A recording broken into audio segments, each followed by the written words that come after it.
అందరికీ నమస్తే. నేను మీ సింధుని. Welcome to our channel fashion by Sindhu. ఇవాల్టి వీడియోలో దివాళీ స్పెషల్ రెసిపీస్లో కమ్యూనిటీ ట్యాబ్లో పోస్ట్ చేసినప్పుడు సెకండ్ హైయెస్ట్ పోలింగ్ ఓట్స్ వచ్చిన రెసిపీ మోతీచూర్ లడ్డు. ఆ రెసిపీని సింప్లెస్ట్ మెథడ్లో ఈజీగా ఇంట్లో ఎలా తయారు చేసుకోవచ్చో చూద్దాం.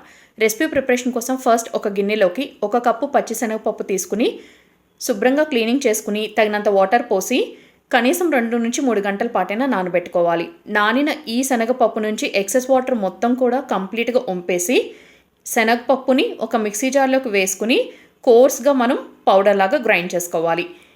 ఈ రెసిపీ ప్రిపరేషన్లో నేను బూందీ గెరెట్ కానీ లేదా ఏదైనా చిల్లులున్న గెరెట్ కానీ ఇట్లాంటిది ఏమీ యూస్ చేయట్లేదు. ఇవేమీ లేకపోయినప్పటికీ కూడా అట్ ద సేమ్ టైం శనగపిండికి కూడా యూస్ చేయట్లేదు. దానికి బదులుగా ఇలా శనగపప్పు యూస్ చేస్తున్నాను. సో ఇవేమీ లేకపోయినా కూడా ఇంట్లో రెడీగా మనం చాలా సింప్లెస్ట్ మెథడ్లోనే తయారు చేసుకోవచ్చు. బూందీ లడ్డు ఎలా తయారు చేసుకోవాలి, అలాగే ఈ పండుగ సందర్భంగా ప్రిపేర్ చేసుకునే మరికొన్ని quick and simple laddu recipes taluka links పైన ఐకార్డ్స్లో చివరి ఎండ్ స్క్రీన్లో ప్రొవైడ్ చేస్తాను. కుదిరితే ఆ రెసిపీస్ ఒకసారి చెక్ చేయండి. సో మనం గ్రైండ్ చేసుకునేటప్పుడు ఈ శనగపప్పు అనేది వాటర్ అనేది అస్సలు యూజ్ చేయొద్దు. కోర్స్గా గ్రైండ్ చేసుకుంటే సరిపోతుంది. స్టవ్ మీద డీప్ ఫ్రై సరిపడా ఆయిల్ ఒక కడాయిలో పోసి ఆయిల్ బాగా హీట్ చేసుకుని ఫ్లేమ్ని మీడియంలోకి అడ్జస్ట్ చేసుకుని ఈ పిండి మిశ్రమం నుంచి కొద్దిగా పిండి అనేది తీసుకుని ఒక పర్ఫెక్ట్ షేప్ రాకపోయినా పర్వాలేదు, ఊరికే పకోడీ లాగా వేసేసుకోండి. ఆయిల్లో వేసిన తర్వాత ఒక 1 మినిట్ అలా ఉంచేసి తర్వాత నిదానంగా ఫ్లిప్ చేసుకోండి. గోల్డెన్ బ్రౌన్ కలర్ రాకూడదు. ఆయిల్ బబుల్స్ అనేవి మనకి కొద్దిగా తగ్గటం స్టార్ట్ అయ్యాక జాలిగెట్ హెల్ప్ పెట్టి ఈ మనం వేసిన పకోడీలు లాంటి స్ట్రక్చర్స్ ఏవైతే ఉన్నాయో వీటినన్నిటిని కూడా రిమూవ్ చేసేసి ఒక ప్లేట్లోకి ట్రాన్స్ఫర్ చేసుకోండి. ఇవి కంప్లీట్గా చల్లారిపోయే వరకు వెయిట్ చేయండి. స్టవ్ మీద మరొక కడాయి పెట్టుకుని అందులోకి 1 టీ స్పూన్ నెయ్యి వేసుకుని నెయ్యి కరిగిన తర్వాత కొన్ని జీడిపప్పు పలుకులు వేసుకుని అవి గోల్డెన్ బ్రౌన్ కలర్ వచ్చే వరకు ఫ్రై చేసుకుని వాటిని రిమూవ్ చేసేయండి. ఈ జీడిపప్పు స్టెప్ అనేది కంప్లీట్లీ ఆప్షనల్. ఇష్టం లేకపోతే స్కిప్ ఆఫ్ చేసిన పెద్ద టేస్ట్లో డిఫరెన్స్ అయితే ఏమీ ఉండదు. ఏ కప్పుతో అయితే శనగపప్పు తీసుకున్నారో అదే కప్పుతో 1 కప్పు షుగర్ తీసుకుని 1/2 కప్పు వాటర్ వేసి షుగర్ వాటర్లో కంప్లీట్గా కరిగే వరకు లో హీట్లోనే కరిగించుకోండి. ఈలోపు మనకి ఇందాక వేయించుకున్న పకోడీలు లాంటివి ఏవైతే ఉన్నాయో అవి చల్లారిపోయి ఉంటాయి. వాటిని చేత్తోనే రఫ్గా పీసెస్ లాగా తుంపేసుకుని మిక్సీ జార్లోకి వేసి కోర్స్ పౌడర్ లాగా గ్రైండ్ చేసుకోండి. మీరు హై పల్స్లో మధ్యలో ఆపి గ్రైండ్ చేస్తే ఒక 2 or 3 టైమ్స్ గ్రైండ్ చేస్తే కోర్స్ పౌడర్ వచ్చేస్తుంది. ఈ పౌడర్ మొత్తాన్ని ఒక ప్లేట్లో కలెక్ట్ చేసుకుని పక్కన పెట్టేసుకోండి.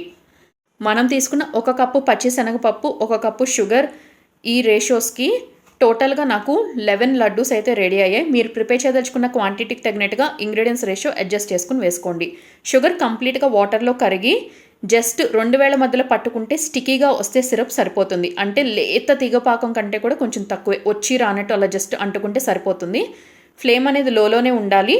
మనం మిక్సీ పట్టుకున్న ఈ కోర్స్ మిశ్రమం ఏదైతే ఉందో అదంతా కూడా కడాయిలోకి వేసి షుగర్ సిరప్ని ఈ మిశ్రమాన్ని రెండింటిని కూడా బాగా కలిసేటట్టు కలుపుకోండి. షుగర్ సిరప్లోనే మీకు ఈ మోతీచూర్ లడ్డు అనేది ఆరెంజ్ కలర్లో రావాలి అంటే ఫుడ్ కలర్ వేయండి. నేను అక్కడ యాడ్ చేయటం మర్చిపోయాను. సో అందుకని నేను నెక్స్ట్ ఫర్దర్ స్టెప్లో యాడ్ చేశాను.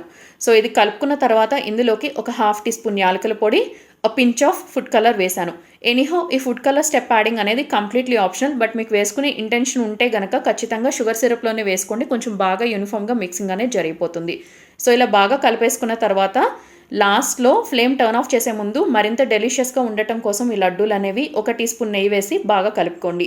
ఈ మిశ్రమం అనేది మీరు కొంచెం చల్లారిపోయిన తర్వాత కూడా లడ్డూల్లాగా చుట్టుకోవచ్చు, నాట్ ఏ ప్రాబ్లం. అంటే మనం రెగ్యులర్ పంచదార లడ్డూల్లాగా కొంచెం వేరేడిగా ఆర్ గోరువెచ్చగా ఉన్నప్పుడే చేయాల్సిన అవసరం లేదు. ఈ ప్రాసెస్ ఏంటంటే మీరు చల్లారిపోయాక చేశాక కూడా జ్యూసీగానే ఉంటాయి. సో లడ్డూలు చేసేటప్పుడు 2 చేతులకి నేతితో గ్రీజింగ్ చేసుకుని ఈ మిశ్రమం నుంచి కొద్దిగా తీసుకుని మీకు నచ్చినంత సైజులో లడ్డూలు అనేవి రెడీ చేసుకోండి. అండ్ ఈ లడ్డూలు ఫ్రెష్గా ఉండాలంటే ఖచ్చితంగా ఎయిర్టైట్ కంటైనర్లోనే పెట్టుకోండి. తడి అనేది తగలకుండా ఉంటే నార్మల్ రూమ్ టెంపరేచర్లో 4 to 5 డేస్ ఉంటాయి. రిఫ్రిజిరేట్ చేసుకుంటే 1 week to 10 days పాటు ఉంటాయి. సో ఈ దీపావళిని నేను చూపించిన ఈ పాలకోవా మోతీచూర్ లడ్డు రెసిపీస్తో ఇంటిల్లపాది అందరూ ట్రై చేసి ఎంజాయ్ చేయండి. So thank you all very much for watching my video. మరొక ఇంట్రెస్టింగ్ రెసిపీతో రేపు మళ్ళీ కలుసుకుంటాను. Till then keep watching fashion by Sindhu. నా రెసిపీ నచ్చితే ట్రై చేయండి. ఫీడ్బ్యాక్ని కమెంట్ సెక్షన్లో షేర్ చేసుకోండి. వీడియో యూస్ఫుల్ అవుతుంది అనిపిస్తే ఫ్రెండ్స్ అండ్ రిలేటివ్స్కి వీడియో లింక్ ఫార్వర్డ్ చేయండి.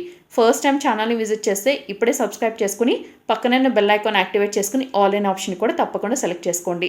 అలాగే నా ప్రీవియస్ వీడియోస్ కూడా ఒకసారి చెక్ చేయండి. మీకు యూస్ఫుల్ అవుతాయి అనిపిస్తేనే, అలాగే కంటెంట్ ఉంది, ఇన్ఫర్మేటివ్ ఉంది అనిపిస్తేనే నా ఛానల్ లింక్ని మీ ఫ్రెండ్స్ అండ్ రిలేటివ్స్కి కూడా షేర్ చేయండి. సో చూసారు కదా, యమ్మీ యమ్మీ లడ్డూస్ రెడీ.